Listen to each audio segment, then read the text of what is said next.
is up.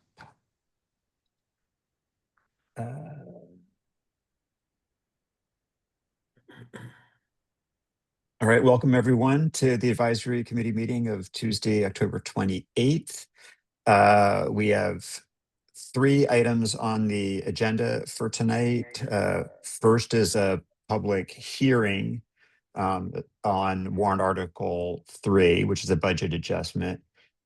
We then have 2 other warrant articles to discuss. Warrant article 5, which will simply be a pro forma vote, as we talked about at our previous meeting.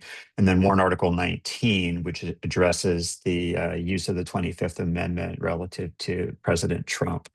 There are members of the public who would wish to weigh in on any of these items prior to us getting started. Now would be the time to drop your name in the chat and we'll call on you.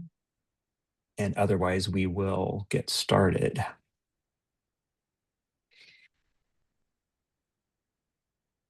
Don't see, no, I don't have my chat up, but it looks clear. Well, in that case, let's start with our public hearing on warrant article 3. So Melissa, I think you're the petitioner here from our perspective. So why don't you take us through what's being recommended, what's being asked for? Sure. So Article 3 is a budget amendment for fiscal 26. At the time, there were a few things that we were thinking we would be needing to use the budget amendment for. At this time, it's appropriation of TNC funds. And this is what we have traditionally done in the fall. We usually get our numbers from the state on what we are receiving, and then we use the next available town meeting to appropriate those funds. Those recommendations flow through the transportation board, and ultimately their recommendation is provided in the memo that you should have in your packet. In addition, we did the bond sale at the end of the fiscal year, and so obviously we have conservative assumptions when it comes to what we were projecting for interest rates and things like that, and Lincoln always makes sure that he does better than what I assume. So for the debt exclusions in particular, we are essentially lowering the revenue because the bonds are less than what we had assumed, and then we are also lowering expense, so there's really no impact on the budget. It's really just making sure that we're truing up both the revenue and the expense side.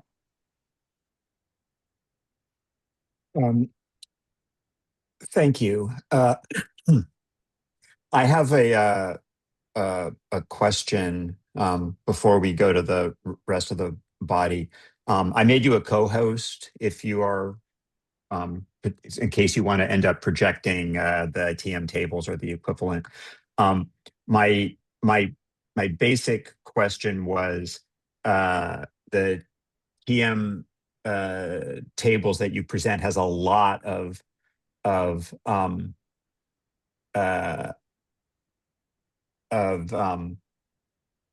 items that could be considered highlights. Are the only things that are relevant are the items that have the kind of beige color background?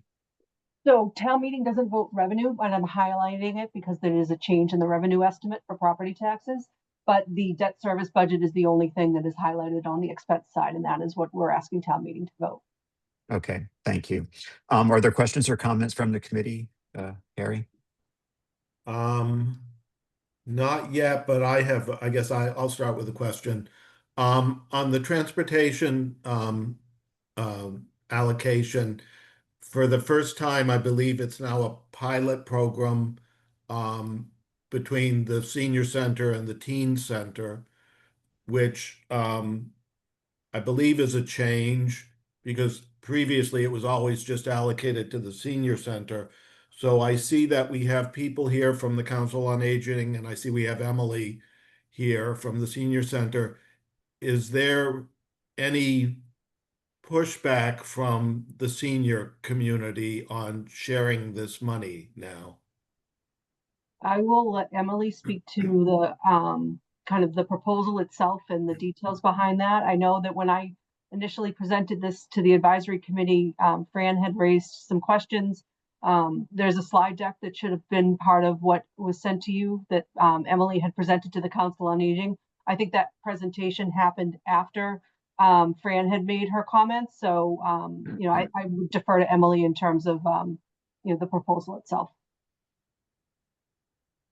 Oh, hi, everyone. I just hopped on. I'm in the car.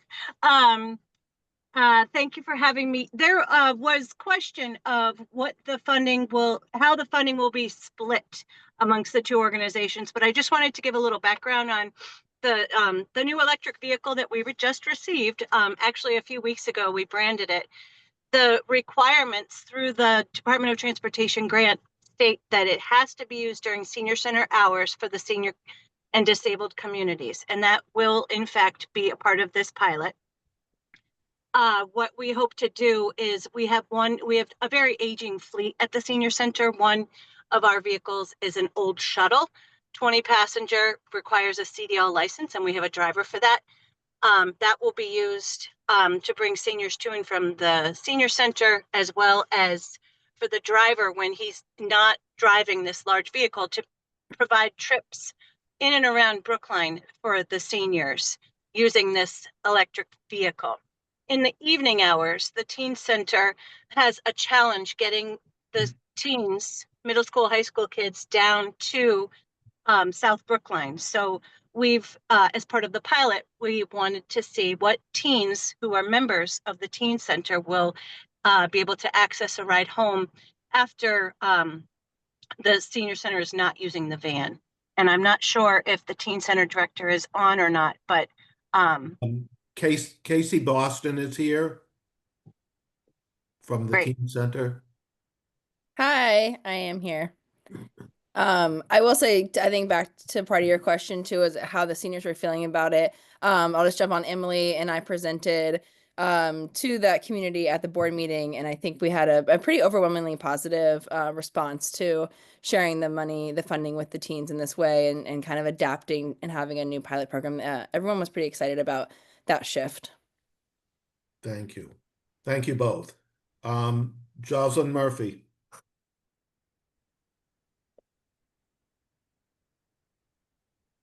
Thank you, Harry. My question regards what took place at the last meeting when we discussed Article 3. There was a reference to the proposed lighting at the golf course driving range. And can you explain how the lighting pertains to this article presently? So we're not planning on using it for this article. I think that we had hoped that there was free cash certified in time for us for the golf enterprise fund to access that. We are not anticipating that will be done in time. But also, I think given the feedback on the project itself, there needs to be more time for vetting. And so we think it's probably more appropriate for the annual town meeting. Okay, thank you. Susan Granoff. Thank you. I actually have some questions about the senior teen pilot program that I really haven't had an opportunity to ask before. First of all, what benefits will the seniors receive from participation? Will there be any additional service to seniors than what they currently have? So during the daytime, that's a great question, Susan. During the daytime, the seniors will be able to access a more efficient vehicle, but then in the evening hours, we were hoping to have a better ride to get seniors to South Brookline through an intergenerational pilot with the teens. So they would be able to ride together after the normal business hours of the senior center. And it also, so right now our trips to and from the senior center stop at 3 o'clock. What this program does is it provides service from 3 after. So people, if in South Brookline, or people who don't walk to the senior center between the hours of 3 and 7, for example, could have a ride using this pilot.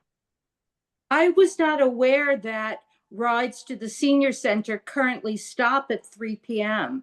Is that something new? Nope, that's always been that way. We tried a program over the summer to extend it until 3:30, 4 o'clock, and it was very limited. We did not have a lot of ridership. Okay, because I think I've taken it during other hours, but at any rate, would this is a pilot program. Is there any thought to having the rides go to other than the senior center in ways that would benefit seniors, such as to supermarkets or to libraries in South Brookline or other parts to parks like Lars Anderson Park? Yeah, so the pilot program offers them the ability, it's more like an on-demand service. So it's like an Uber or Lyft ride, just at a really affordable rate. And they can go anywhere within the Brookline limits. It's just accessible to the senior center folks and the teen center folks. So that's the intergenerational aspect. Right. Be able to go to the places that they need to, that they select at the time they select within Brookline. And how far in advance would they have to call? So there'll be an app that seniors and teens can use, or they can call the senior center and that can get booked. So it really be based on demand. So there potentially could be wait times, but it also could be at your fingertips, much like the current rideshare program. And how much additional staffing hours would the senior center be using for this? So part of this would be utilizing TNC funds for an additional driver potentially during the evening hours, and possibly roping in the technology into our existing services that sometimes are underutilized. So we would have possibly 2 to 3 vans going at the same time during the normal business hours of the senior center. Part of this grant is using technology or a software system that's very affordable. Would there be any staff personnel assigned to manage this when people are calling up to make their demands? Absolutely. We budgeted a coordinator to oversee this. Okay, so and that's a new staff position? It would be, yes. Oh, okay, great. And if seniors or even teens had physical limitations, would they be able to make use of these vehicles? These vehicles are fully accessible, yes. Okay. Some of them. Okay. And how many people, so people see the coordination would be that both seniors and teens would be on the same vehicles at the same time, potentially, correct? Yes. Yes. Okay. And all right. So it sounds like something that is definitely an interesting development. And I guess my only concern is whether there might be a decrease in transportation to seniors from what they currently have. And my question would be to Emily, would there be any decrease in any hours or programs that currently seniors make use of these vehicles for? No, not at all. Absolutely not. Okay, because I think that was one of my key concerns. Okay, thank you very much. Thank you, Linda Olson-Pelkey. Thank you. So my understanding from looking at the slide deck, this is also a question about the TNC funds. I noticed that in the list of currently available transportation options, I did not see medical transportation listed. So is that going away? I'm sorry, can you repeat the question? What's happening to the medical transportation for the seniors that usually gets funded with this money? We've used ARPA money in the past for medical transportation, and prior to that, we've used a voucher system. I think that was prior to COVID. Okay, but my question is, because we're doing this pilot, is the medical transportation going away? And I don't see how this is a substitute for that in any way. Well, what we've uncovered is on demand is not a good match for appointments because we don't want seniors to be able to miss their appointment. It's a great solution for a medical type trip of urgent care, as well as going to the local pharmacy, for example, for a flu shot or a COVID shot. But anything appointment based, what we are looking at right now, because our current model is funded 100% through ARPA funds, which are ending in December 2026, approximately, is to utilize DOT funding in combination with some of our other services like GoGo Grandparent and then the Lyft subsidized programs to provide medical rides. And we're also looking into other partnerships with, for example, the medical escort program at Friendship Works, and we have a help program, which is a matched service. So the senior would pay a highly subsidized, depending on the type of appointment, like a colonoscopy appointment, and they would need somebody to bring them home. The person through this help program would be able to drive them home. So we're looking at expanding different models instead of the current system that we have, which is very expensive at approximately $20,000 to $25,000 a month, contracted through Modern Ride Taxi Company. But you're saying that that will be funded through 2026? Possibly the current model. We also have many seniors who don't use this model. They get to their appointments on their own through our TRIPS program. So what we do is provide wayfinding services if they prefer to get on the Green Line or the bus routes. And what about the Lyft subsidies? Are they continuing? As far as I know, yes. It's proven to be highly usable, user-friendly, because it is an app-based, and we have great staff who can always assist with education. For example, if it's a first-time Lyft app user.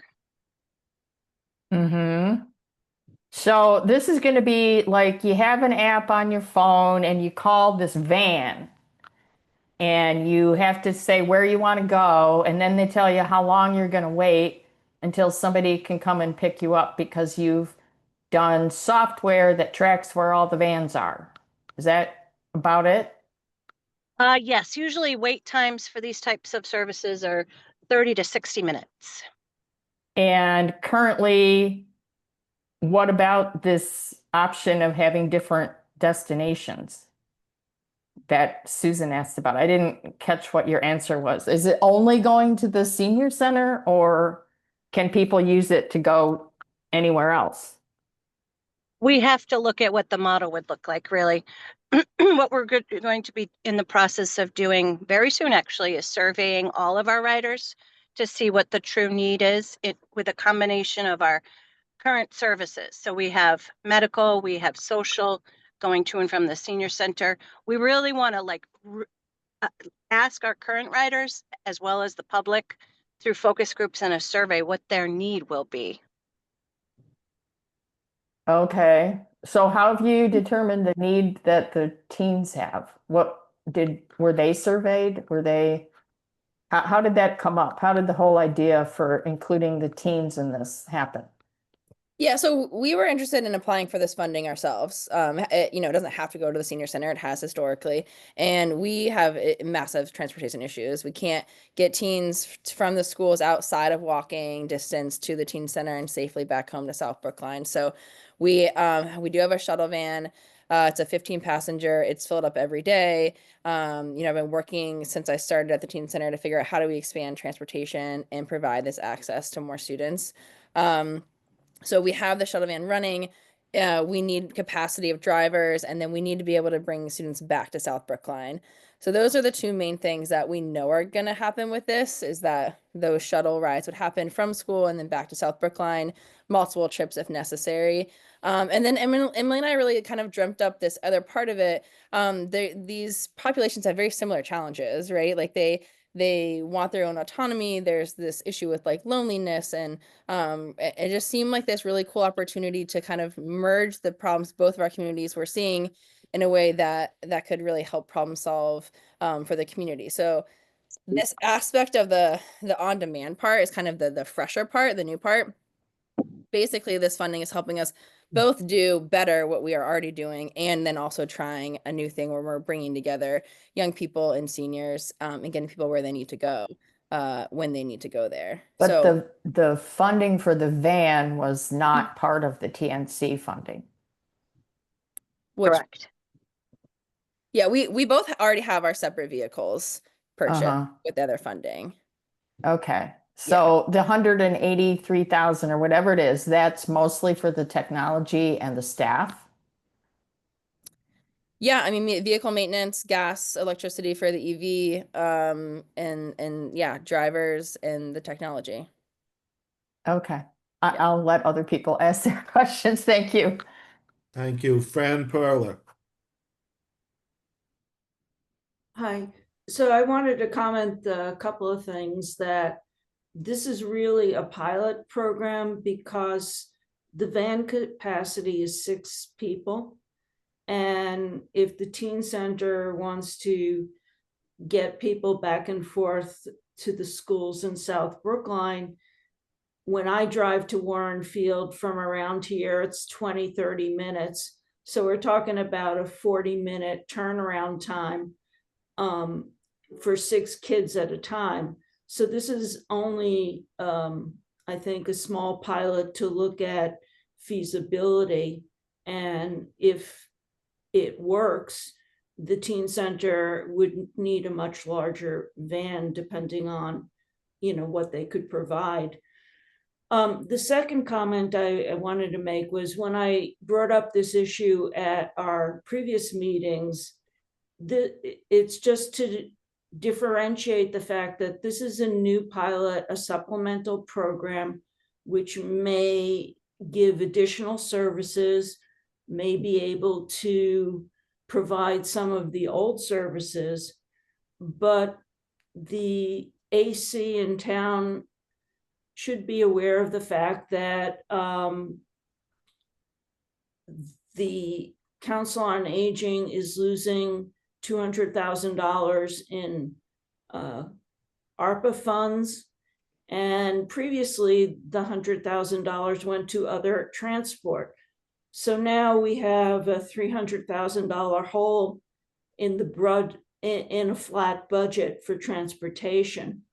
And that's something that, as a member of the Council on Aging, and I put that hat on, I think is something that advisory in the town needs to help us with.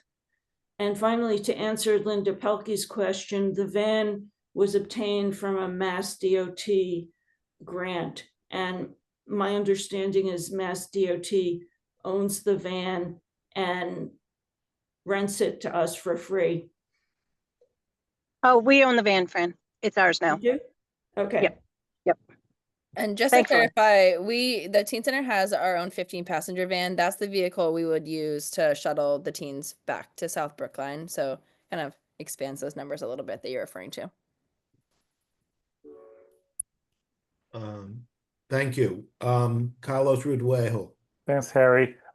How long is the pilot? I was looking for that and I didn't find it on the text.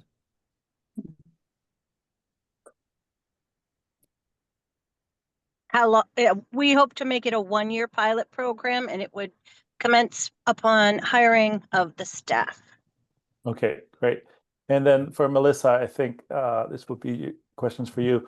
The APS, so the TNC had funded the APS signal system in the past, but we're done with that, correct? Yes, and I think actually on the select board's agenda tonight, there was a grant from Mass DOT for Beacon Street for APS. So, but there's no request in the CIP for APS next year either. So. Okay, and how does the TNC number compare to the last couple of years?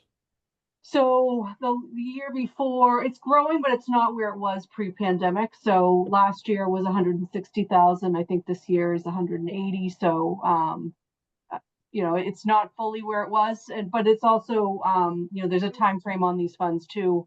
The legislation basically allowed for this to be the fund to exist and for us to be able to benefit from these assessments. And I don't think there's a lot of years left unless the legislation gets revised and extends the time period.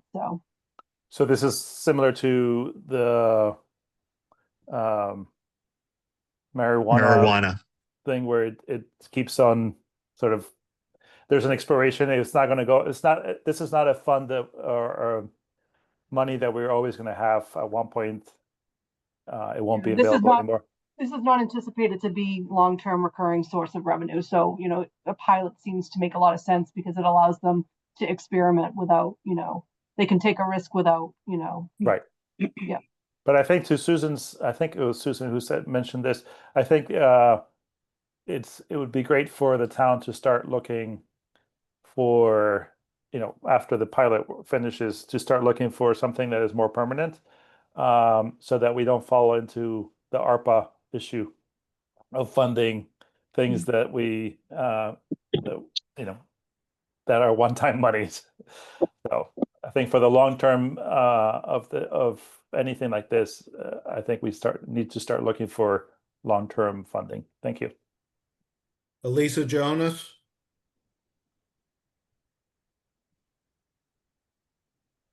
I have two questions. One is, I don't know whether I'm being very slow on this, but I'm trying to understand how these routes are going to work and how they get coordinated between the elderly and the young people. I don't know whether I missed something at some point. It seems like for the teens, there's a shuttle that will go from the teen center to a location in South Brookline, and also a specific location in South Brookline to the teen center.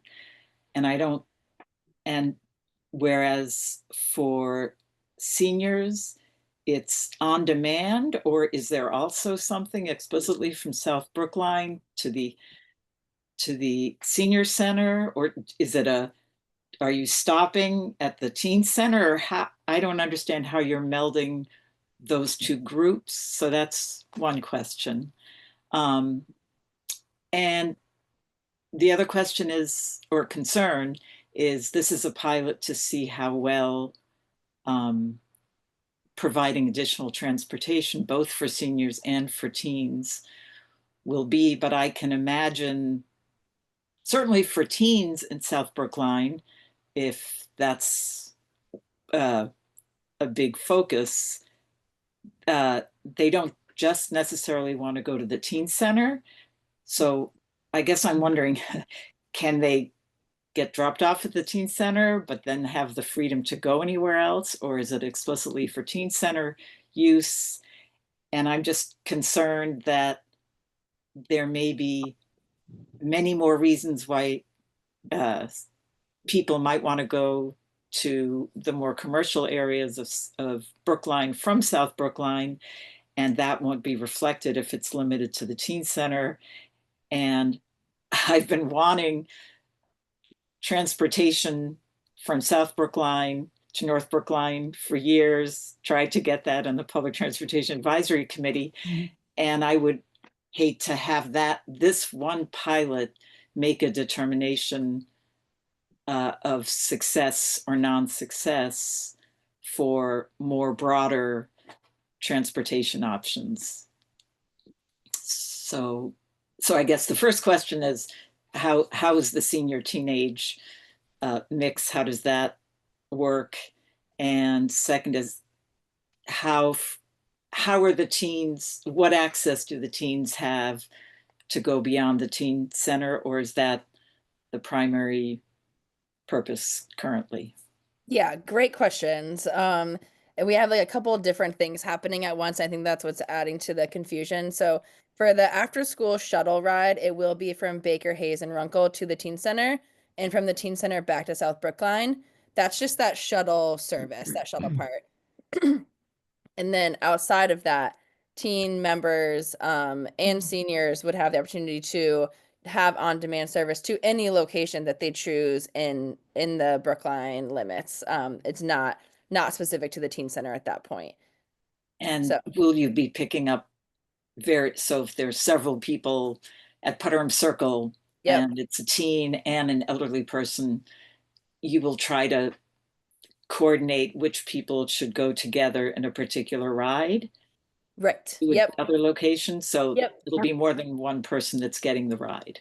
Yeah, and that's the part Right. that we think is really cool, and that we, we think has the opportunity Right. to really build this community up in a way that I think there's a big divide right now in these two groups, and that's the part I'm really excited about. So yeah, everyone who needs to go from Putnam Circle to somewhere in Brookline Village, they would ride together for that journey. So that's that intergenerational piece. Obviously, during the school day, teens won't have access to this, despite the open campus.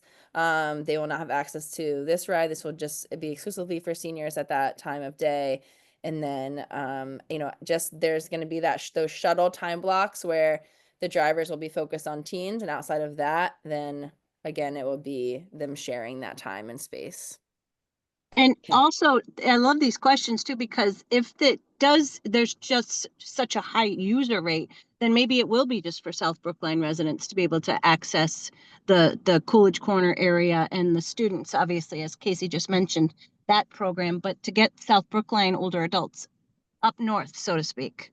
Maybe that's what the pilot looks like. But I think through these surveys, to really identify the true need to reduce social isolation and loneliness in our older adults is super key in this pilot program. Right.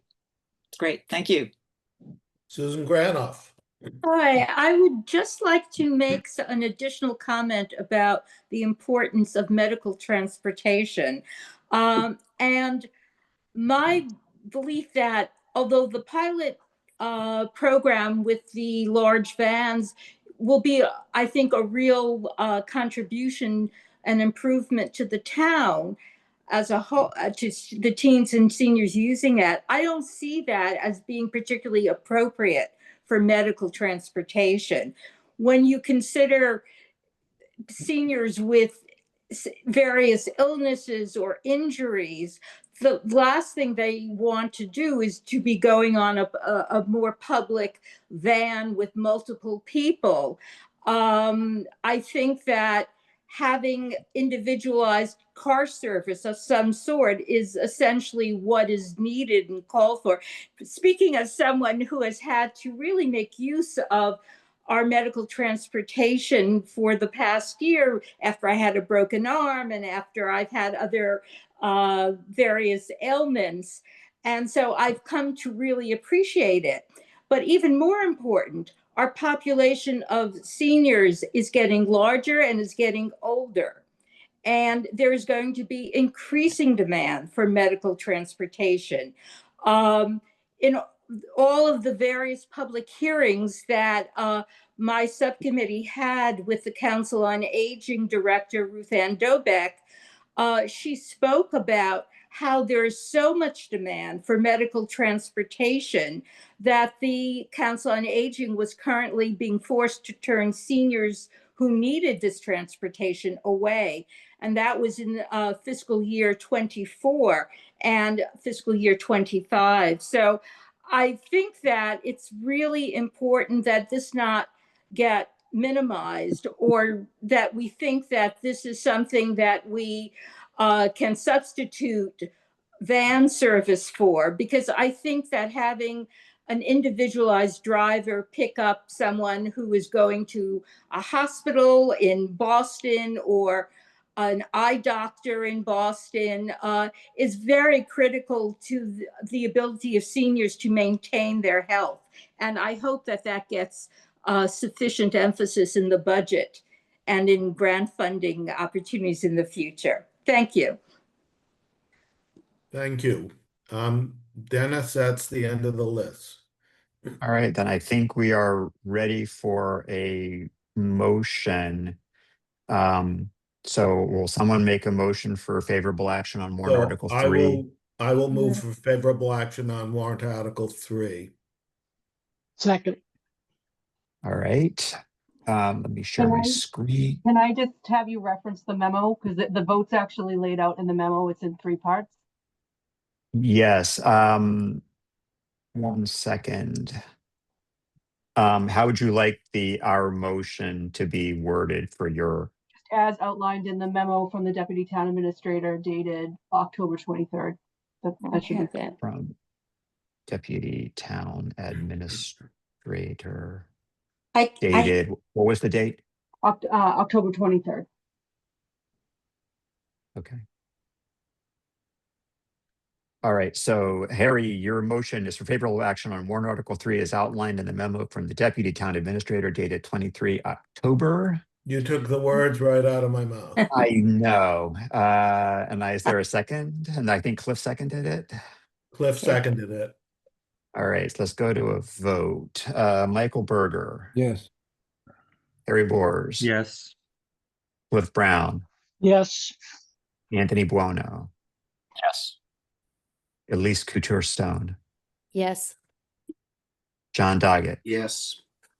Harry Friedman, Yes. David Mark Goldstein, Yes. Neil Gordon, Yes. Susan Granoff, yes. Perry Grossman, Yes.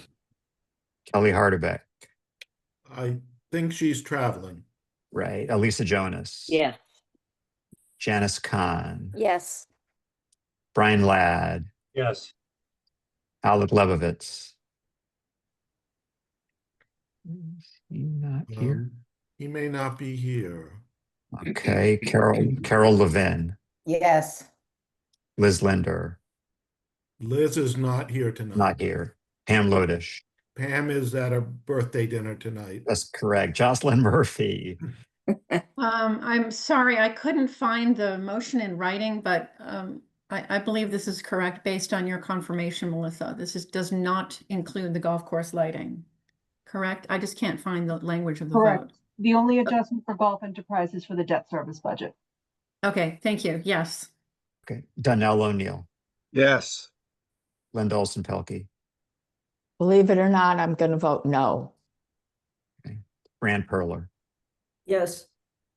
David Pollock, Yes. Carlos Ridwejo,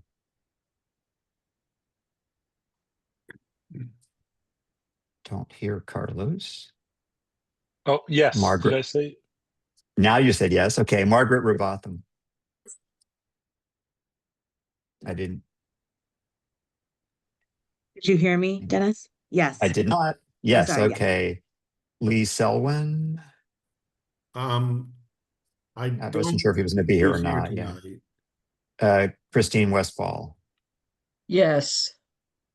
Okay. So by a vote of 22 in favor, 1 opposed, and no abstentions, our recommendation is for favorable action on warrant Article 3. Thank you, Melissa.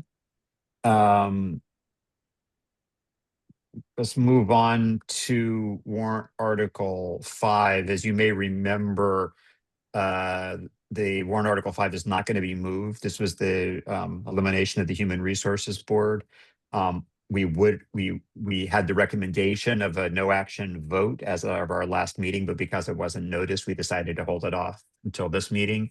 So unless there's any debate, I would just take a motion for no action on warrant Article 5 so we can dot all of our i's and cross our t's. So moved. Seconded. Okay, so let's very quickly take a vote. Main motion, and we have a memo to this effect already in our packet, so it's all very easy. No action on warrant Article 5. Okay, sorry. Michael. Yes for no action. Yes, thank you. Harry B. Yes. Cliff. Yes. Anthony. Yes. Thank you. Elise. Yes. John. Yes. Harry F. Yes. David Mark. Yes for no. Neil. Yes. Susan. Yes. Perry. Yes. Elisa. Yes. Janice. Yes. Brian. Yes. Carol. Yes. Jocelyn. Yes. Donnell.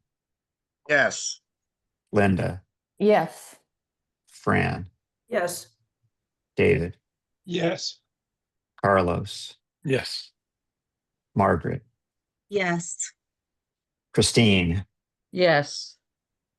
All right. We unanimously recommend no action on a warrant article that's not going to be moved. Thank you. Let's Dennis, sorry, Yes. Dennis. Is the report that we read about the subcommittee hearing, is there still going to be like a discussion about all of this in the combined reports? There's, I mean, tell me what you're thinking. Well, while you're what asking I'm that worried question. about is because the minutes were super confusing because they didn't say who was there and who was there from the public, and I didn't know who the heck was on the subcommittee, and whoever wrote that up failed to identify who was at the meeting. So I I would know, like that. I listed everybody who was at the meeting in those minutes. So hang on. Well, I don't know what was just- posted. Yeah. Anyway, what's go back. What's generally speaking, so that's two questions. One is whether the minutes are accurate, which we should take separately. For as far as the combined reports are concerned, my expectation is that we would do what we've done in other similar warrant articles, which is basically to include the briefest summary of the fact the motion is not being moved and that our recommendation is for no action. But if there's concerns Minutes. about the minutes, then let's follow up separately on that. Okay. Thank you. We're going to move on to warrant article 19.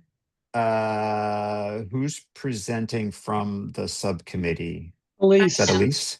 Yep. Go ahead, Elise. All right. Okay, so on behalf of the school subcommittee, I'm here to talk about warrant article 19, which is a resolution concerning the 25th Amendment and the question of presidential fitness for office. This article, as most of you know, concerns President Trump's ability to fulfill his duties. It began as a call to invoke the 25th Amendment, but following feedback from both this committee and the Select Board, the petitioners revised the language to recognize that such an invocation isn't practically possible. Instead, the final version, version 3, asks town meeting to express, in the petitioner's words, our quote, shame, disgust, and horror that the nation remains led by a president who they believe has lost touch with reality. The article is intended as a symbolic statement of Brookline's civic conscience. It is not a legal or binding act. Across both meetings, our discussions focused on intent, precedent, and practicality.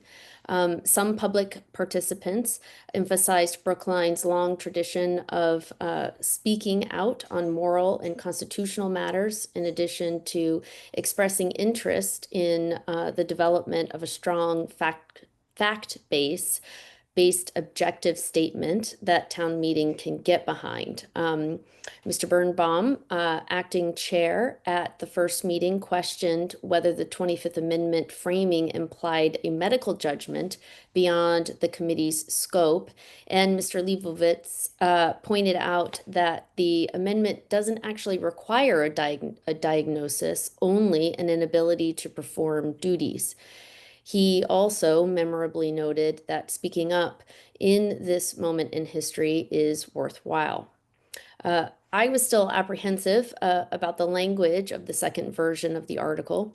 I asked about the article's purpose and possible risks, including whether the town would or could face defamation exposure given the president's litigious history, and what role the resolution could realistically play in a municipal context.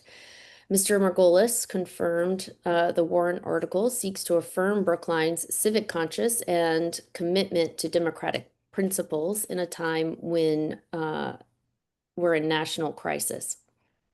At our second meeting, Chair Cliff Brown, expressed concerns about describing any president as of unsound mind, cautioning us that such language could appear politically selective and set a difficult precedent if not applied consistently across administrations. Mr. Leibowitz acknowledged that point, but reaffirmed his support, citing that recent public statements by the president about deploying the National Guard to Portland, where he described the city as, quote, in flames and, quote, war-torn, descriptions that local officials publicly disputed. Leibowitz said that these remarks reflect a troubling detachment from reality, reinforcing the article's argument. Co-petitioner Judith Vanderkay also spoke strongly in favor of the article, rejecting the need to have applied similar resolutions to other administrations, saying not calling out one wrong doesn't prevent us from calling out another. Finally, discussion turned to the article's last paragraph, which directs the town clerk to send copies of the resolution to state and federal officials. Representative Vitolo informally suggested removing it, but the committee agreed that the language was standard and harmless. After a little bit more discussion, the subcommittee voted 3-0 to 1 in favor of Warrant Article 19, version 3, with Mr. Leibowitz, Ms. Robotham, and myself voting in favor, and Chair Brown abstaining. We look to you this evening to determine whether Warrant Article 19 should be revised yet a fourth time per Representative Vitolo's suggestion, or to move the article along to town meeting to make that determination. Thank you for your time and consideration. That concludes the subcommittee's report. Thank you, Elise. Mr. Margolis, as petitioner, do you have anything to add before we go to discussion and debate? Yes, just a couple of things. One is I'd like to emphasize that the judgment under the 25th Amendment is not necessarily to be made by medical personnel, but it's to be made by ordinary citizens, at least the ordinary citizens in the first instance, who are the vice president and members of the cabinet, and then members of Congress, most of whom are not medically qualified. These are the kinds of judgments that people make every day. I would note, if anyone has a doubt, that last week, Mr. Trump had his second annual physical this year, in which he had an MRI, which I know because I had one just a week ago, is not part of a routine physical, and was given apparently for the second time this year a competency test involving identifying a few common objects or animals. He said that his MRI was perfect. I'm not sure quite what that means. Again, when I first drafted this, I think I was thinking too much like a lawyer, so I acted as if the 25th Amendment might actually be applied. And after hearing from the select board and members of the subcommittee, I was happy to concede that that's not going to happen. And so it was revised in that way to express our feelings about, in effect, the inability of the political system to react in the way that the Constitution contemplates that being done. To those people who say this has not been applied equally, I'll plead guilty. Perhaps in May of 24, we should have had a similar resolution noting Joe Biden having slowed down. I personally think he slowed down a lot less, but it would have been a valid discussion. However, to say that we should have done that then doesn't mean that we should refrain now from acting. If you believe, if people in town meeting believe that Donald Trump is of sound mind, they should vote resoundingly against this measure. If you agree with me that he is not of sound mind, then I suggest this is perfectly appropriate and would be a good idea. And before we go to comments or questions from the committee, could you you or subcommittee elaborate on the Tommy Vitolo recommendation and what the issue is there? Well, I spoke to Tommy and he felt that this ought to be directed, the notice of the resolution, if it passes, should be directed to our elected representatives and not to the Senate President and the Speaker of the House. A member of this committee has informally suggested to me that a routine notice from the town clerk would not advance our purpose very much with the state legislature or with our congressional representatives, but that some people might see it as, oh, there's Brookline again. And perhaps it detracts a little from our credibility up on Beacon Hill. We would not object if that whole paragraph were struck or if it were revised in the way that Tommy suggested to me. Okay, thank you. Questions or comments, discussion from the committee, Harry? Yes, so far, I don't have anything, although maybe I'll start with a question for the petitioners.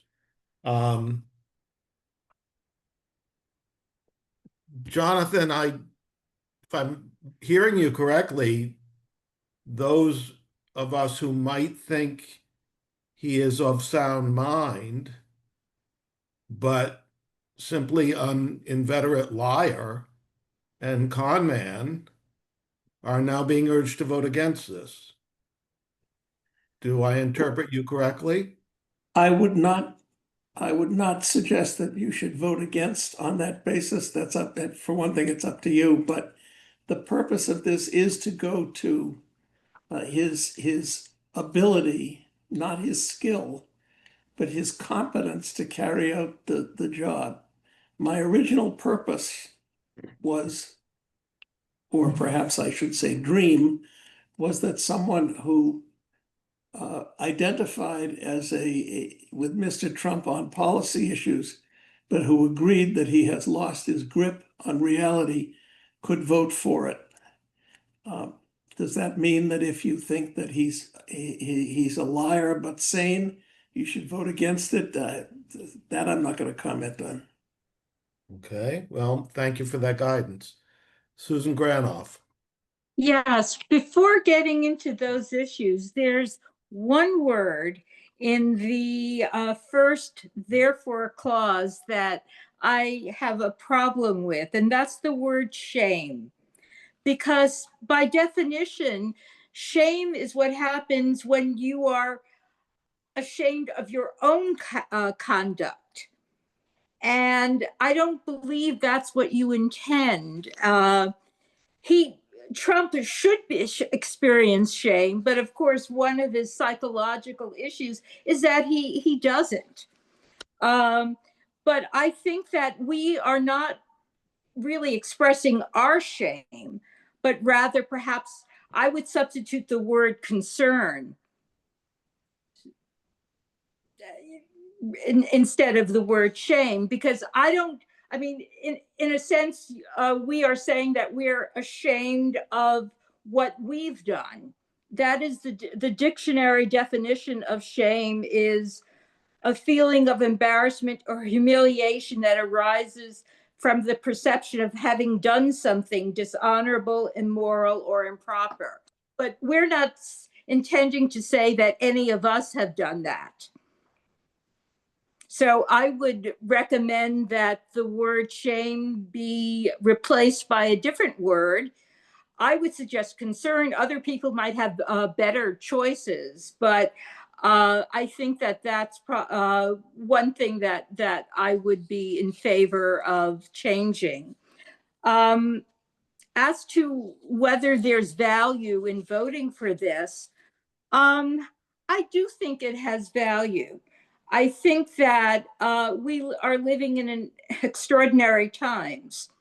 And I do think that being able to go on record as having concern and asking that other competent governmental entities take action is something that we should be doing. And because many states and governors are setting themselves up as having to take a stance against what is happening in the federal administration. In this case, I don't think it would be improper to invoke the office of the governor, the House of Representatives, the president of the Senate, whereas normally that wouldn't be something we would be invoking. But I think under these circumstances, there's a point to addressing our concerns to them in the same way that the governor of Illinois is making a point of taking a stance that one would not normally expect governors to do when, you know, in the past. I think that the times may call for that kind of direct communication of our community's concern. Thank you. Thank you. Michael Berger. Thank you, Harry. Actually, I have a question. This is a little bit, I seem to be having some vibes from last spring. And we had an article by Neil Gordon, and it was not the same, but we had questions about the appropriateness of the advisory committee to make a comment at all, and who it should go to. There's a lot of the same arguments.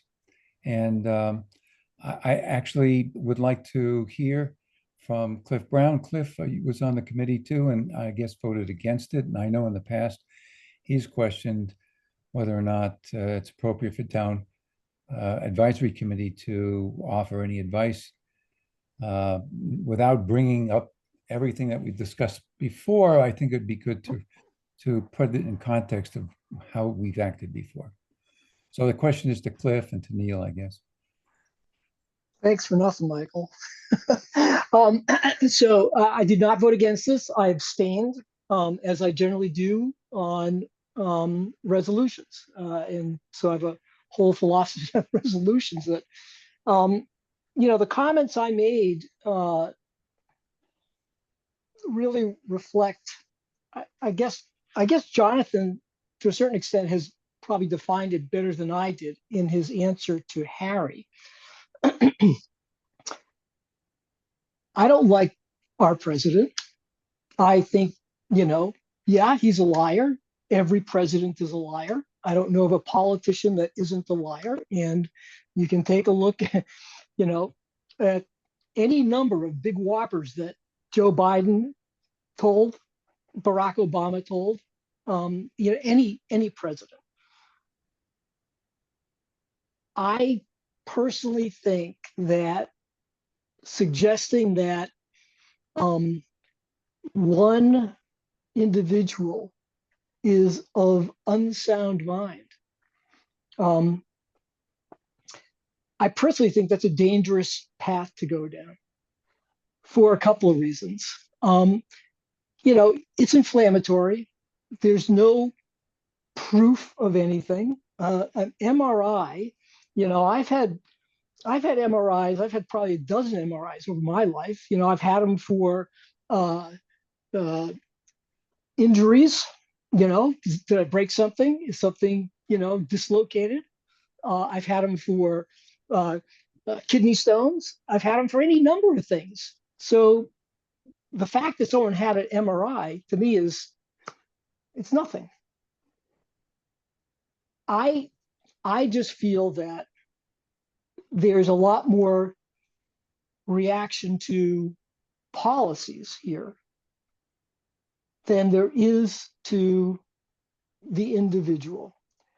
A comment about, you know, the National Guard in Portland. If you take a look at Donald Trump and you look at his history, going back to, you know, when he used to get on the Howard Stern show in New York, which he did every, you know, other week, things he said after the Central Park attack, what he's done on television, the way he's campaigned. He is someone who exaggerates on purpose. It is part of his style. So I don't think he's incompetent. I think he's actually pretty good at what he does and the way he goes about it. I don't like it.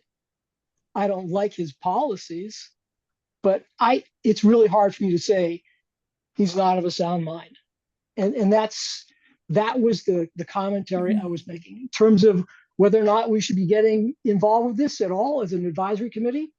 We obviously have to review every article that comes before a town meeting. We have to write reports. We have to discuss it. Do we need to make a recommendation? No. People like to make recommendations here. That's why I abstain. I just don't think, I don't think it's our business to make an opinion like this, but there you go. Neil, the question was also directed towards you. Do you want to do now, or I have you on the list later on? So I'll save it for later on. Thank you. Janice Kahn. Actually, Michael, are you done? Yes, thank you, Cliff. Janice Kahn. Yes, thank you, Harry. First, I want to thank the subcommittee for your due diligence. I think that it reads a lot better with your edits than it did originally. I was very concerned about the article when it was first submitted. And I still have some concerns. Jonathan, I'm wondering if you're tracking this in other communities in Massachusetts. I am not aware of other communities who have done something along this exact line. I know that Burlington passed a resolution at its town meeting, but I think that was fixed more on the ICE detention center that's in their community than on the president's fitness for office. Okay, thank you. So that makes perfect sense to me. That's a community that is dealing with the repercussions of action that's being taken against members of their community and beyond. So so that was my question. And my comment is, I'm still not sure that this makes sense for Brookline to do, even though it would not be the first time Brookline has made such statements. It doesn't, if it's the policy issues, then the entire cabinet is with these policies. The vice president is with these policies. So I still have my concerns about even talking about the 25th Amendment, invoking that. So, but thank you very much for your efforts. And I understand where, why you submitted it. Thank you. If I may make a brief comment along that. Well, actually, we're trying to, unless there's a specific question, you'll have time at the end to rebut anything else. Elise, you have a two-finger on other communities? Yes, I just wanted to say that in our follow-up meeting, there was a comment or a small discussion about how or whether the petitioners would be able to reach across different communities and sort of coalesce around this to see if we could do some sort of other building up around this. So this was a conversation that certainly took place. And so at that time, Jonathan had some really good thoughts, and I wanted him to sort of share those, if that's okay. Sure. Jonathan, go ahead on that. If only I could remember what I said. This is what happens with advanced age, the memory goes.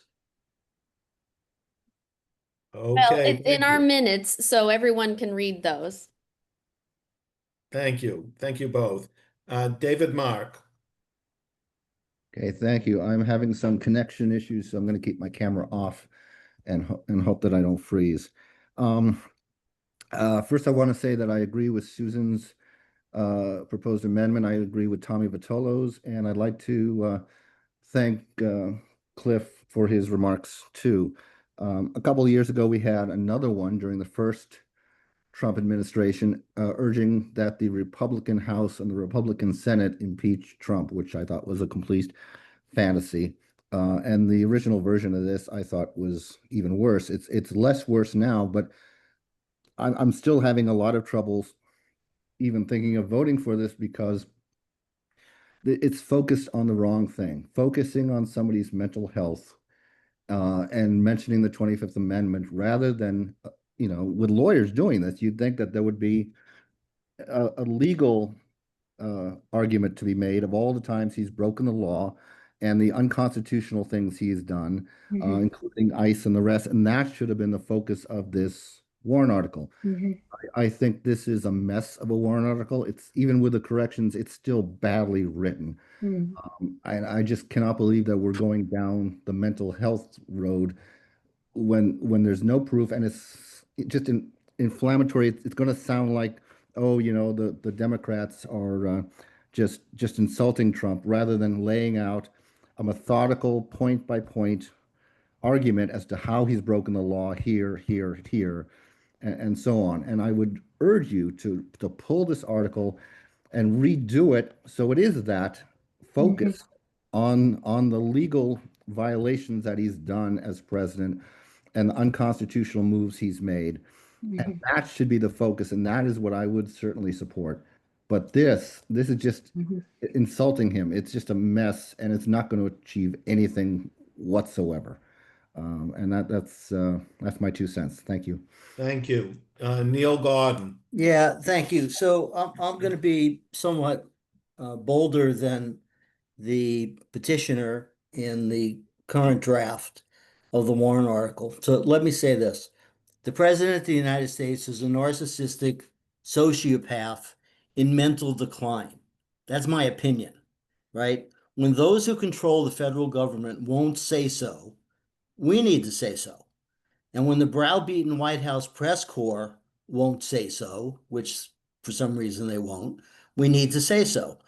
The plain language of the 25th Amendment provides a solution to Donald Trump and his deranged administration, right? It requires a declaration by the vice president and a majority of the cabinet that the president is unable to discharge the powers and duties of his office. That's the language of the 25th Amendment. Following that, a 2/3 vote of the Senate and the House of Representatives is required. The vice president then assumes the powers and duties of the president. There's no requirement in the 25th Amendment for a medical or psychiatric examination. There's no obligation to take expert testimony. Invoking the 25th Amendment simply requires the application of common sense. And by that standard, we're as capable as those actually cited in the 25th Amendment to declare that Donald Trump is unable to discharge the powers and duties of his office. Those who control the federal government won't do it. The White House press corps won't do it. We need to say it out loud what they won't say. So 6 months ago, town meeting overwhelmingly affirmed Brookline's commitment to democracy and the rule of law. We heard then, as we hear now, that non-binding resolutions, especially on issues beyond our town border, are not our business. But town meeting has a long history of expressing its will, as non-binding as that expression might be. We also have a very long history of standing against mad kings, as non-binding as those stands might be. The President of the United States, in my opinion, is a narcissistic sociopath in mental decline. And when no one else will say it, we need to say it. The notion that, by the way, we might be subject to retaliation if we say that too loud. That's the problem, is that too many people are afraid of retaliation if we say that too loud. We need to do what we need to do while we're still free to do so.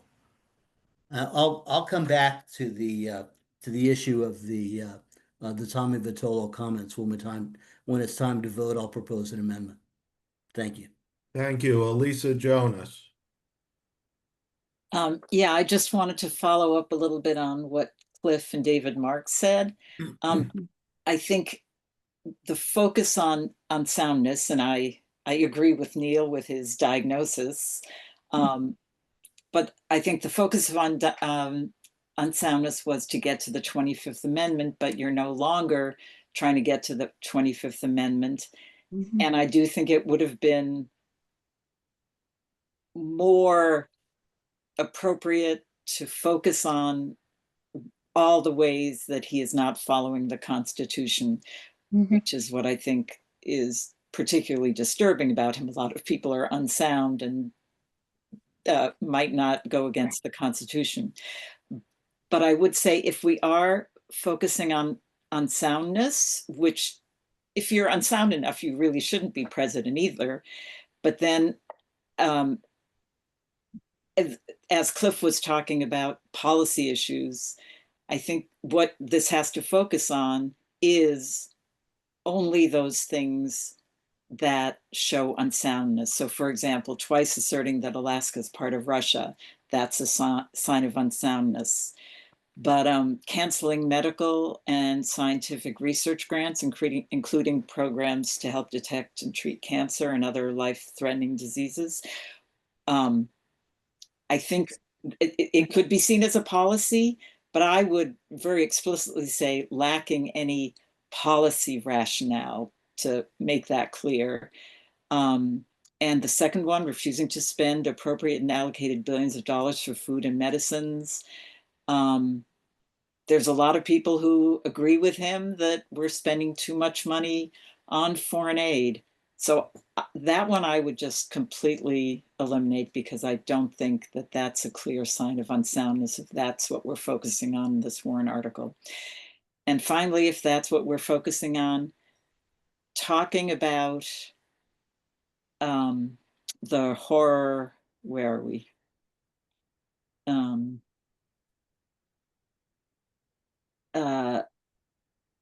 Our horror and disgust and shame, it doesn't really match having someone unsound.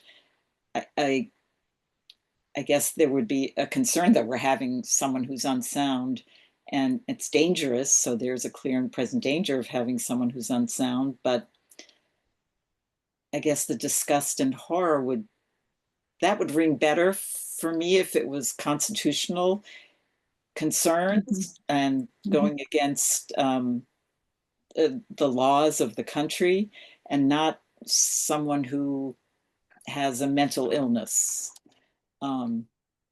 So I guess those words don't match well for me with the unsoundness argument. It would match better with probably one of the real reasons that you've filed this Warren article, which is concern about losing our democracy. So I'm struggling a little bit with this. Thank you. Chris Westfall.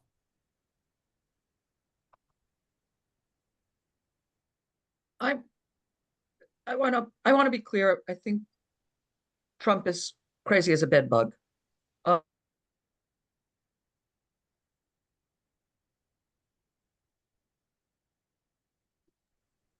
See, there's retaliation right there. History, and I don't want to have a long. Very succinct. I don't want to have a long argument about legislative history. The reality is this amendment was passed after the Ronald Reagan assassination attempt. We elected Ronald Reagan when virtually everybody knew he was senile as all hell. And that wasn't the concern. The concern was what happens if somebody puts a bullet in the head of the president and he can't actually do anything. And that's not the situation we find ourselves in. We have a crazy guy, and that's not what the 25th Amendment really is seeking to address. So I'm not going to support it. Thank you. Elise. Yeah, I guess this is actually geared toward Neil, just as an open-ended question. If the 25th Amendment is a federal mechanism, how can we, at a municipal level, like, how are we able to actually enact that? Yeah, so I'll answer that. right? Without, I won't speak for the petitioners, but I'll speak for the reality of Brookline Town Meeting voting on passing this resolution or resolution of this type. The Republican Congress and the Trump-appointed cabinet, right, are not going to remove Donald Trump, right? Because whether they believe he's capable of executing the duties of the office or not, right? They're not going to remove him from office, and they're not going to do it because Brookline Town Meeting suggests that they ought to do so. The problem is, from my point of view, that the president is not competent, right? The president, by his actions, the whataboutism is just, off the chart, right? Yes, everybody tells untruths, right? Everybody has, some sort of bad behavior in their history, right? That's not the case with the current administration. The problem is that what we have are institutions of government and of the press who won't say so. And somebody has to say so. What effect will this have? About the same effect as Neil Gordon standing at Coolidge Corner on Saturday morning. Whether I go there or not, is, as I've said to others, one raindrop means nothing. You put enough of them together, and you've got a hurricane that's about to hit Jamaica, in devastation that's not ever seen before, right? And so, yeah, it adds up, and I think we need to take a position, speak up, and stand up. Thank you. Dennis, that's the end of comment. No, I take that back. Linda Olsen-Pelkey. Yeah, believe it or not, I actually want to speak against removing the word shame. Okay, so stay with me. So when you see the press coverage of, I can't even say his name, overseas with foreign leaders who are dignified, normal people, I feel shame. I didn't help him get there, but for our country, I feel shame. I am ashamed of what is happening in this country. So therefore, I want that word still in there, and I'm going to vote against taking it out. Thank you. Thank you. Dennis, I think we're ready for motions. Actually, I think we're ready for final words For final word from the petitioner, and then we'll go to any number of motions. Thank you. What Linda just said is exactly the sense in which the word shame, disgust, and horror were used or intended to be used in the resolution. It is the national shame, disgust, and horror that we're in a situation where the vice president and the members of the cabinet, who are the first ones who can say that the president is not competent to do the job, that they refuse even to consider it for purely political reasons, and that Congress would never consider actually voting in a clear and honest way on the subject. In terms of some of the things that have been brought up very quickly, I did not originally draft this in terms of a possible impeachment because there have been 2 impeachments. There isn't going to, third time is not going to be a charm. Mr. Trump was transparently guilty the first 2 times. He's not going to be tossed out of office through impeachment this time. So I turn to the very different or significantly different 25th Amendment. I think if we try to recast this in terms of political errors, policy differences, etc., that there's going to be a serious question as to whether we're within scope. And so I did not go down that road the second time when I could, perhaps I could have. So I just think, and I would say one thing, it's always possible to find reasons to do nothing. We who are behind this motion are hoping that Brookline will weigh in to do something. It probably won't change things materially, but I think of the man who stood in front of the White House with a protest sign every day, and someone said to him, you know, you're never going to change them. And he said, I do this because I don't want to change me. Thank you. Dennis, I think, well, I leave this to you. I think we need a main motion, and then the chat indicates there'll be at least 2 motions after the main. I'm assuming that there's probably 3. It sounds like there's the motion from the subcommittee, then there's a motion, a substantive motion to remove the last paragraph. There appears to be a substantive amendment coming from Susan to discuss the elimination of the word shame or the replacement of the word shame. And then there's also a referral motion from David Mark. I would like, I think we should have a quick, we should hear from both Neil and from David Mark as to the content of their motions. I know the order will take them when it finally comes, but I'd like to get all this on the table before we take our votes. So Neil, why don't you go first and then David Mark? Sure. So I'm going to move deletion as an amendment, deletion of the final paragraph. And I'll tell you why. If we leave it in, the letter that goes to the named officials will be from the town clerk. It will say no more than at special town meeting on November, whatever day we deal with this, town meeting passed the following resolution, right? Sincerely, Ben Calvin, Brookline Town Clerk. That costs us a little bit, as I think Tommy Vitolo indicated to the subcommittee and to the petitioner, and has said many times. Is it a big deal? They'll roll their eyes a little bit on Beacon Hill.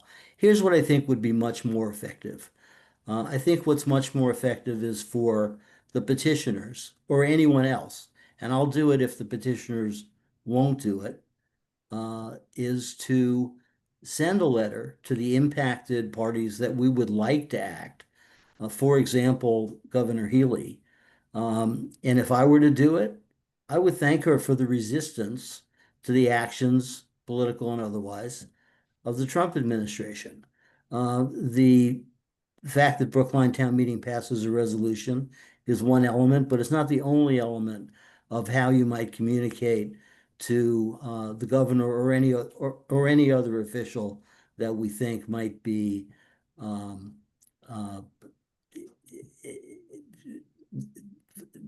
where there might be value in informing that official. But a cold letter and an obligation of the town clerk to so inform does nothing for me. There's no positive, there's a little bit of negative, and I'm going to move that we just take the paragraph out. And that includes the everything after the semicolon after Donald Trump in office. Replace that with a period. I'm looking at, that's the last paragraph that that I believe only speaks to the letter. Right, I just mean that the previous paragraph ends with semicolon, and you probably want to eliminate that as well. Yes, that's what I'm saying. Yeah, well, let's eliminate eliminate from the semicolon in the preceding paragraph. All the way to the period at the end. Not including the period at the end. Okay. All right, David Mark, who are you planning on referring to on what grounds? And with what charter? I could easily offer 10 amendments on trying to change the language on this thing, including the elimination of the 25th Amendment part. And there's just way too much to work on here. There's too much to change. It's so, and I respect the petitioners so much. I'm sure that they know that over the years. I really do respect them a lot.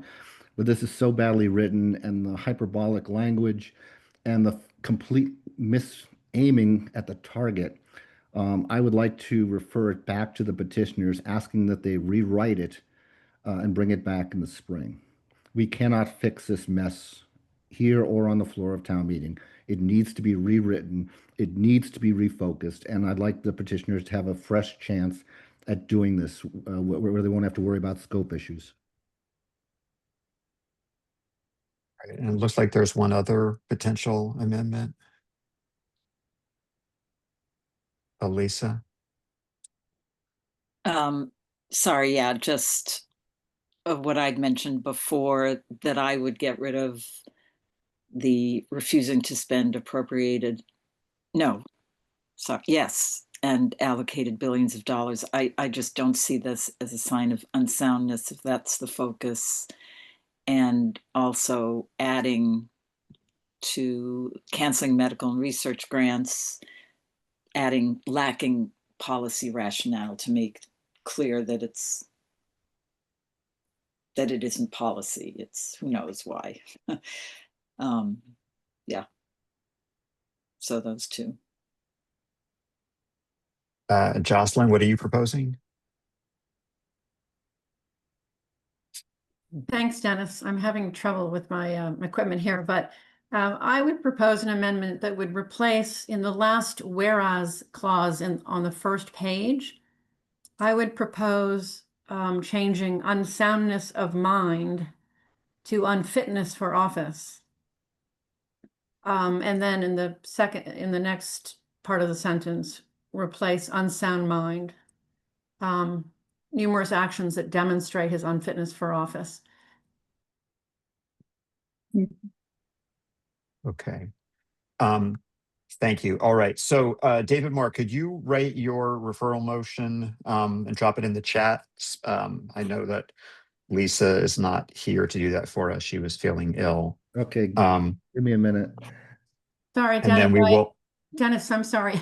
I let go of You got cut off. I was cut off. Well, I did it myself. I let go of Okay. the space bar so I could speak. Anyway, my point is I agree with those who have said that we're treading in difficult territory, referring to the president as being, I don't disagree, and I too respect the petitioners and everything that they do to bring attention to this presidency, but I think it would be preferable to refer to him as being unfit for office, because that is my own belief, that he is unfit for office for so many reasons that don't need repeating here. Thank you. All right. So what we're going to do as soon as David, because the referral motion always takes precedence, is we're going to, we'll vote on David Mark's referral motion as soon as we have it drafted. And if it passes, we are done for the evening. Well, I mean, there's other business to talk about, but we're done on this particular topic. And if the referral motion fails, then we will go through our, editing by amendment. And there are several changes, which I will have to display. Yes, Harry? I'm trying to grasp how a referral back to the people who brought this is right. I am as any well. different from a no action vote. Well, it's not rejecting what they're trying to do. It's asking them to come back with something better. So it's considered a soft no action. Are there any historians here? Have we referred to the petitioners in the past? I have no recollection of that. That's why I'm wondering. Not in my tenure. You might ask Harry Boers.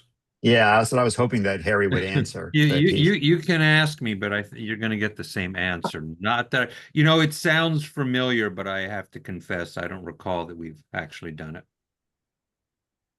I do recall a comment about referring a select board motion back to the select board.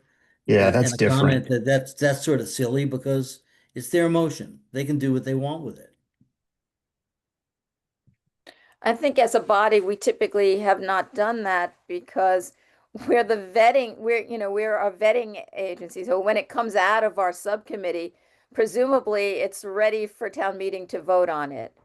And this So- one clearly isn't, given all the Mhm. amendments we're being asked to change. It's still very badly written, and I beg them to either withdraw it or just say they'll bring it back in the spring when they have a longer chance to work on it from a legal point of view and not a mental health point of view. Otherwise, vote no action. And I say that as a David, Mark, I hate to make this suggestion because I hate to do it to the subcommittee, but what about referring it back to the subcommittee to work with the petitioners? We've still got several weeks before town meeting to work with the petitioners to come up with something different. Well, I mean, that's actually 2 points very quickly. One, I did not know if the subcommittee wanted to spend more time on this. And number two, Jonathan had mentioned earlier that there might be scope issues if he changes it too much. And that was what concerned me as far as the scope issue. Okay. Although I have to say that referring to a body makes a lot more sense to me than referring to the petitioners. I would much rather a motion to refer to even an unwilling body, such as even if the subcommittee were unwilling. Well, we could give it to CTOS. Okay, then I will speak up, and I and I will say that having go back to the subcommittee, you do have time, and a number of what I think are reasonable suggestions were offered this evening, and including 4 amendments. Yeah, I'm thinking particularly like Jocelyn Murphy's suggestion, and there were a couple of others. You know, I don't know that we're not that far away. I will confess I'm wrestling with it because of the language, and I have very personal direct animus with this president, but I'm also wrestling with the way it's written now. But I thought there were some good comments made tonight that could make it a bit better. Who's chair of the subcommittee? Me. Would you be willing to take it up again? All right, so I think the question is first whether or not the petitioners are interested in going down that path. I think to the extent that they are, and Jonathan, if you're not, that's fine with me. If they are, then you know, the subcommittee's been working on this. I think if you're going to refer to anybody on advisory, it makes most sense to refer to subcommittee. And Elise even said today she was looking forward to writing more than another document on this. So there you go. That's all you need to know. No, I'm going to speak on behalf of the subcommittee. I think we're happy to work with the petitioners if they so desire. So what if this is a friendly suggestion for David Mark's motion, given what Cliff just said, whether the referral motion could say something like to refer the article to the school subcommittee to revise the language within appropriate scope to emphasize a focus on legal violations of the law and to incorporate the other suggestions from the discussion tonight. I would be fine with that. I'd be fine with that. So again, I think from my perspective, the first person to ask is Jonathan. No, I agree with that. I'm talking about just getting our motion on the table, but then we're going to give Jonathan an opportunity to weigh in on this. Can I? Yeah, go ahead, Susan. Okay, my concern, I've come around to really agree that the focus would be much better to deal with issues of violation of democratic requirements and unconstitutional actions. But I'm very concerned that the moderator would see that sort of change as not within scope. And I don't want the subcommittee to be spending, or the petitioners to be spending a lot of time on something that is not going to be approved by the moderator, because when you look at the original language, there really isn't any focus on actions that are threatening our democracy. And Just keep in mind, let me interrupt for 1 second. That, you know, we always look at resolutions in two parts, on the whereas side and on the resolved side, and scope is often quite narrowly interpreted on the resolved side, and generally speaking, the moderator historically is quite liberal in terms of whereas descriptions. And so we want to make sure that we're not focusing on whereases as much as the resolution. Right. I'm sorry to interrupt. Right, but I think focusing on his unfitness because of something within him, which is, I think, whether you're talking about his mental unfitness in terms of a decline in ability or because of his innate nature, is different than talking about actions that are a threat to our democracy that is happening every day and is probably only going to get worse, including his setting up the possibility of running for a third term, which I don't think is as far-fetched as I might have a year ago.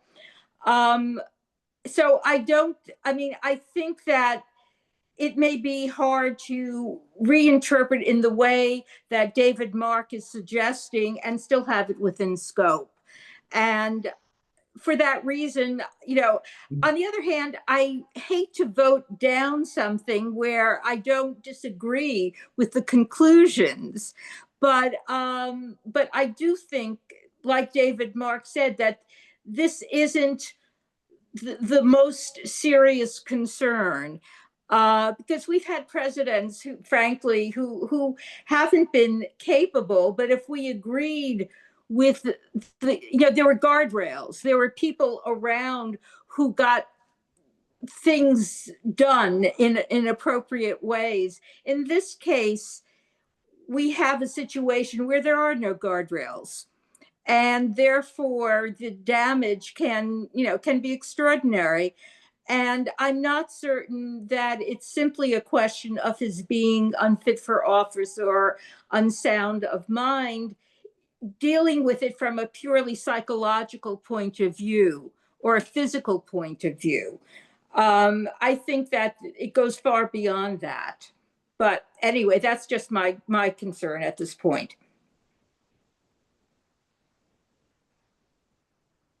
So let me make another suggestion. Again, let's hear from Jonathan. That's number one. Number two, if Jonathan and the co-petitioners are interested, willing, to take this step, then the first thing we can do is actually, Jonathan and either myself or Alec or one of the other subcommittee members can, have a conversation with Neil. And, if everyone were to send in their comments so that we don't have to go through the transcript and try to find it, we'll be able to have that discussion with Neil and he'll be able to tell us. And, the problem in doing it that way, of course, is that ultimately we're going to have to come back to this group. It could be a very short, situation where we come back. But it's a valid question, Susan. I don't think that we should decide on behalf of the moderator. I think you need to determine whether or not you want to go down this path, and then we can just have that conversation with him. If he says no, then we're going to have to reconvene pretty quickly. That's all. Hey, Harry, I'm having trouble keeping track now of I who's think- signed up and in what order. I Because think of some Neil hands Gordon, raised. Yeah. Neil Gordon had a Thank- comment and then Elise. Thank you. So what I hear, this is somewhat an unfair debate because the advisory committee members get to hijack the intent of the petitioner, and the petitioner really can't participate fully in the debate. He sort of makes a closing comment. The petitioner has been consistent from the warrant article as printed in the warrant through any number of revisions, that the core of the issue that he wants to bring before town meeting is that the president is unable to discharge the powers and duties of his office, unable for whatever reason. And now we're taking this in a completely different direction, right? Scope aside, and saying, well, okay, but we don't want to go there. Let's just list all the things that would cause him to be impeached. That's not where the petitioner started. My advice to the petitioner is if that's where the advisory committee wants to go, and that's what the referral to a subcommittee would do, and take it in that direction, my advice to the petitioner would be move your version at town meeting and let town meeting decide on the floor. But this is just hijacking the petitioner's basic concept here. I'm going to Elise next, then to Cliff, and then to Jonathan. Well, I'll actually concede to Cliff because part of what I was going to ask or comment on was what Neil just said. Very good. Cliff. Yeah, thanks, Harry. So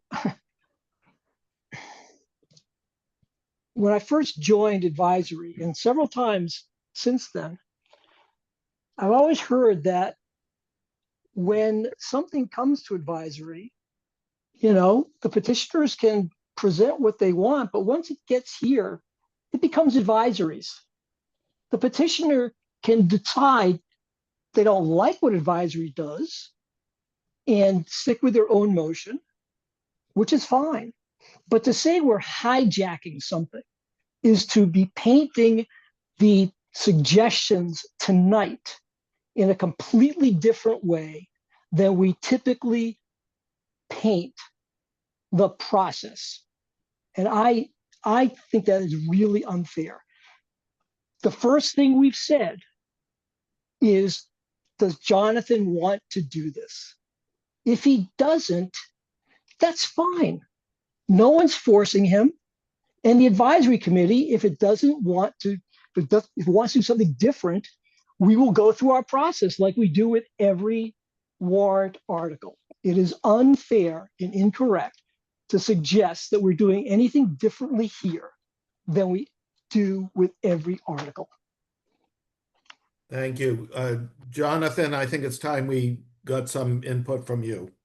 Hey, thank you. First of all, I regret that you have had to spend so much time on this article for what is, after all, in the end, a resolution.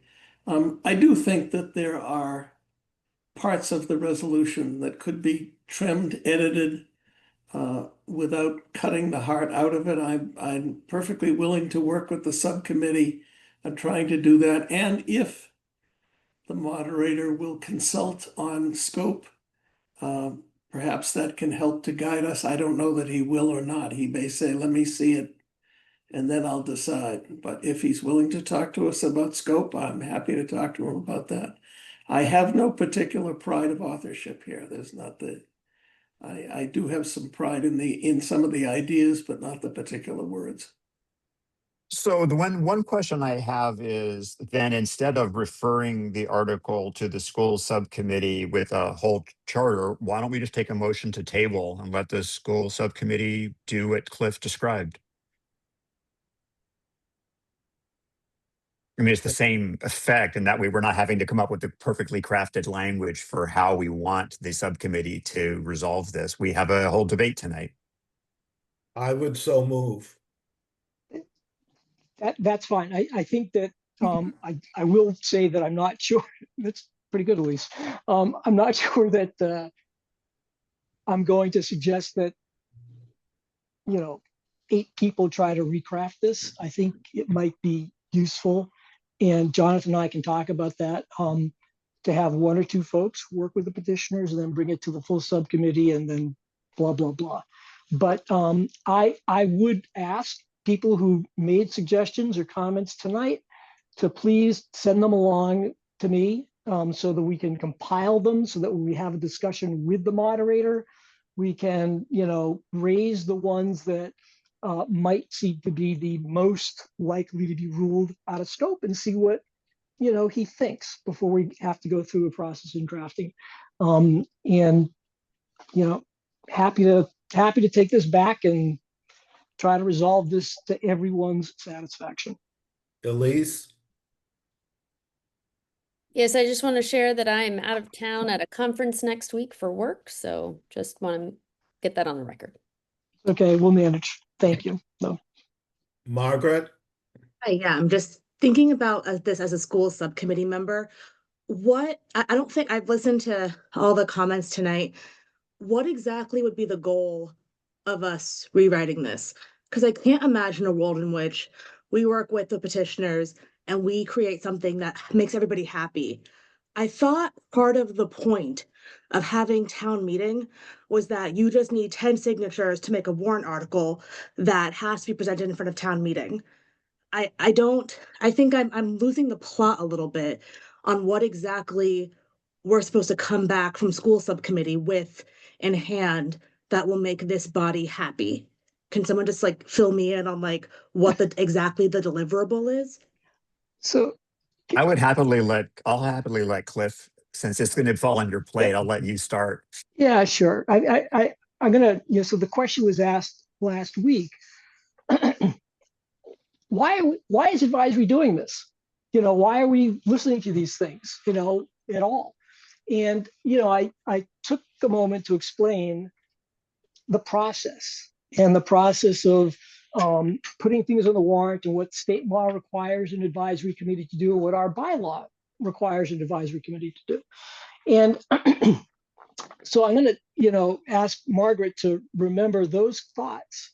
Okay? Yeah, I remember, I was there. Okay, so 10 people, you can get something on the warrant. And now I'm going to repeat something I said a little bit earlier, which is, just because you get it on the warrant doesn't mean that it's not going to go through, the sausage maker. And that's what happens. And you will see that lots of articles get completely reworked in the process of going through not just advisory, but with the select board or with the planning board or with, the historic preservation committee, whatever it is. Whoever has an interest in a particular article, they're going to hear it and they're going to make comments. And so it is not typical that a warrant comes out and the articles get voted on at town meeting as they're published in the warrant. So this process that we're talking about is exactly what we'd anticipate. This one has a few wrinkles to it in terms of what we might be able to do. Well, there've been a lot of suggestions tonight. A lot of them overlap. There's a lot of concerns about, specific language and allusions to certain things. And the question's going to be, can we craft something that achieves what Jonathan and the other co-petitioners want, that also removes the concerns that people have here? And the reason to do that is so that this committee, for those who vote on resolutions, will support this, because I think you're clearly hearing tonight that people are, uncertain at the same time as they want to be able to support something. So that's the goal. And I think that would make Jonathan really happy if we got there. And I think it would make a lot of people who are on this call happy as well. So that's why we're doing what we're doing. Okay, so just so I'm clear, the deliverable that we want to get out of school subcommittee is to rewrite this warrant article to which it could therefore get a passing vote from advisory committee. I think first we want to work with the petitioner to craft something that the petitioner is happy with and that we hope the folks on advisory are happy enough with. I'm going to say it like that. Yeah, can I interrupt for a second Sure. and say, Margaret, that there's actually kind of two ways that people tend to approach approach this. And the challenge that comes up, and I don't know that this warrant article falls into that category or for any particular person, but it will happen during your tenure, is that there may be a warrant article that you, the flip side, there may be a warrant article that you dislike, but fear might pass. And so therefore you would like to amend it in a ways that it is more amenable or less objectionable. And so the goal is not, I think, to get an article that will definitely pass the advisory committee or definitely pass town meeting, but it's to soften edges that would cause severe problems to individuals that are going to have to consider it, whether or not it ultimately passes.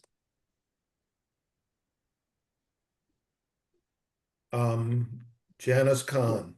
Yes, just to add to this, first of all, Cliff, your explanation is, to my understanding, right on, that our role here is really to work with petitioners to help craft an article that is the best votable article at town meeting. Whether or not it passes or not, we have no say over that. That's the body that works on it. But our role is really to work with petitioners to help refine the article. I have yet to see an article that has gone directly from what was placed on the warrant directly as worded into town meeting. I mean, it hardly ever works, but the process that Cliff described does work. And on the rare occasions when a petitioner may not like, so once we start working on it, once a petitioner puts the article on the warrant, then the bodies work on it. And it becomes less the petitioners, but our role is to work with the petitioners, not to just take it away from them, but to really to work it so that it's the best product that can come to town meeting for a vote. And I will say, just as a word to the subcommittee, that the Public Safety Subcommittee has had an article referred not once, not twice, maybe 3 times back to them when an article is really complex and it still needs some more work. And so take heart. It's not the worst thing to happen to a subcommittee. And all right. So with that, we have a motion to table from Mr. Friedman. Is there a second? Second. Second. All right. So we're going to vote on whether we're tabling warrant article 19. I'm just bringing up my screen. Michael. Yes. Harry B. Yes. Cliff. Yes. Anthony. Yes. Elise. Yes. John. Do we lose John? Harry F. Did we lose me? No, we hear you, Dennis. I don't hear Harry or John. Yeah, I said yes, and I don't see John Doggett's name on the list. Okay. David Mark. With apologies to Cliff, yes. Neil. Yes. Susan. Yes. Perry. Yes. Elisa. Yeah. Janice. Yes. Brian. No. Carol. Yes. Jocelyn.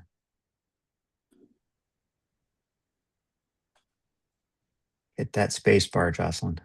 All right, no Jocelyn. Donnell.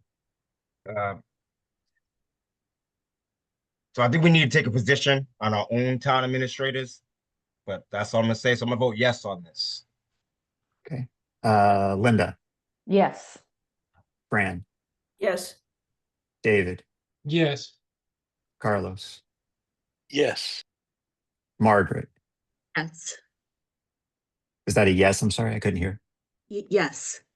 Thank you. Christine. Abstain. And Jocelyn, did you give an answer? I didn't She hear. voted in the chat. It says yes. I'm a yes. Okay, thank you. Great. Thank you. Okay, so 20 to 1, we're tabling warrant article 19 and the school subcommittee will bring it back and I might be out when that happens. Yeah. Lucky you.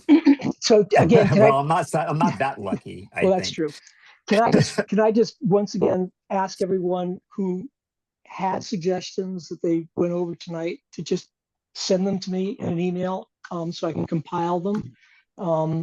And, you know, to the subcommittee, to avoid open meeting law violations, it's only going to be one or two of us. And, you know, we'll talk about who that might be.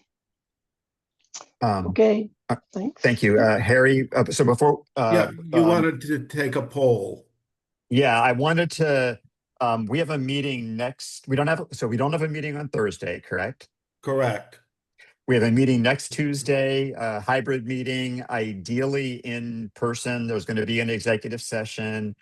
Town council has sent out an invitation to a shared drive with a number of materials that should be reviewed prior to that meeting. I have heard that there are some members of this body, specifically Linda and Carlos, but possibly others, who have had trouble accessing that drive. And I wanted to find out by a show of hands or by chat or whatever, if there are others who have had similar concerns, because if there are, I want you guys to have the opportunity to hear from town council about how he's planning to remedy that. And he's here too. Yes, that's I know he's here, and that's why he came off. That's why he's turned his camera on. So, is it just Carlos and Linda at the moment? Has everybody else been able to access, or some of you haven't tried yet, so you don't know? Yeah. Yeah. All right, go ahead, Joe. Why don't you let us know what you've discovered thus far No, and what that's we can not do. it, Harry. That's not it. Nope. So if anyone has any problems, just shoot me an email. You don't have to reply all, but just shoot me an email. I understand Carlos and Linda have problems. I'm going to try to give you access under a different email address that I hope addresses that. So I'll do that. Shoot you an email that's changed. And if you still have problems, again, just get back to me. Yeah, the problem is two different emails. Right. One for AC and one for my Microsoft, and whenever the I think twain shall Carlos meet. has the same. I think Carlos has a similar problem because of dual roles. Right. So you send me addresses that did not look familiar, so I'm going to add them and see if that corrects the problem. Okay. And please keep me and Harry in the loop. Okay. With whether, I mean, you, Joe, but also Linda and Carlos, so we know what's going on, because it's very important that you have a chance to read this before Tuesday. Correct. There's a lot of material in there. And if you haven't tried to get in, I suggest maybe tonight or tomorrow you give it a try, because we want to be able to have the conversation. Great. All right. Thanks, everybody. We'll see you hopefully So- face to face on Tuesday. On Tuesday, so no meeting on Thursday, 2 meetings next week. The first one, we encourage you to come live on Tuesday, and the second one on Thursday, November 6th, will be Zoom, and it looks like it's warrant article 8 on naming the baseball field, and warrant article 10 on naming the baseball field, warrant article 8 on lighting. And thank you to everybody who has already sent in reports. That's great. I'm going to be trying to work on them over the next couple of days.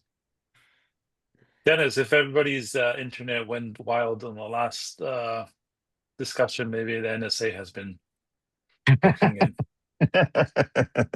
It can become great. truly 3i Atlas. paranoid. Truly paranoid. That's the 3i Atlas. All right. Good night, everyone. Yeah, Good night. Good night. Good night.